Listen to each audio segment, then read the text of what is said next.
আপনি উঠে দাঁড়ালেই একা হয়ে যাবেন। খা খা মরুপ্রান্তরে জ্বলন্ত সূর্য মাথায় করে দাঁড়িয়ে থাকা তালগাছটার মতো একা।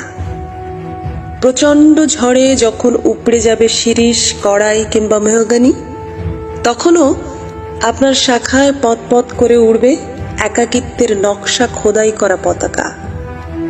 আপনার ছায়া ঘেঁষে শুয়ে থাকবে দুঃখ, আপনার মায়া মেখে শুয়ে থাকবে মৃত্যু।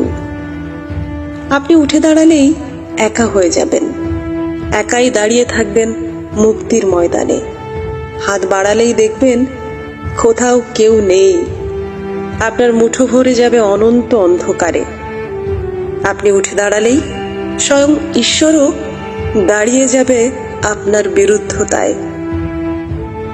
তবুও আপনাকে উঠে দাঁড়াতেই হবে। আপনি উঠে দাঁড়ালেই মানুষ উঠে দাঁড়াবে, আলো ফুটবে, রোদ উঠবে রাষ্ট্র নামের বেদনার এই দরগায়। মাঝে মাঝে মনে হয় তোমার ঠোঁটের উপর প্রজাপতি হয়ে বসি, আচানক জাপটে ধরি, চুমু খাই, আকণ্ঠ পান করি সর্বনাশ। তোমার কাঙ্ক্ষিত পুরুষ হয়ে উঠি, তোমাকে তেমন করে ভালোবাসি যেমন পাখি ভালোবাসে মুক্ত আকাশ। এখানে সবুজ ঘন ঘোর বর্ষায় কিষানির মতো ভিজে যায় ছাতাহীন। এখানে বৃষ্টি আগুনের বীজ বনে, ঘোলা জল স্রোতে মাছেরাও ছাড়ে ডিম। এখানে মেঘেরা কাচল খুলে দিলে বাতাস ছড়ায় কদম ফুলের ঘ্রাণ। এখানে মেঘেরা বজ্র মাখিলে ভালে বেড়ে যায় প্রিয় রমণীর প্রতিভান। এখানে পাখিরা ঠোঁটে নিয়ে মৃত রোদ উড়ে চলে যায় দূরে আধারের দেশে।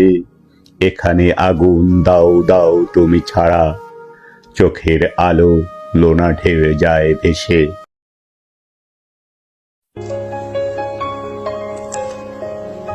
নিঃসঙ্গতা ফুরিয়ে যায়নি এখনো। এখনো রাত্রি গভীর হলে মাথার বালিশে গোপন ব্যথার নকশি আঁকে কান্নার জল। দুরন্ত মাছেরা নাচের তুফান তোলে বুকের তলে। তোমার বাড়ির ছাতি ফুলের ঘ্রাণ এখনো রাত্রি গভীর হলে শূন্যতার দেয়াল টপকে আমার বাড়িতে আসে। বেধড়ক বন্য জলের মতো ঢুকে যায় আমার ভিতরে, পুষ্পের বান ছুঁড়ে ঘায়েল করে। অন্ধকার চোখের মন্দিরে সারা রাত জেরে রাখি ব্যথার চেরাগ। এখনো তোমার শূন্যতা বোধ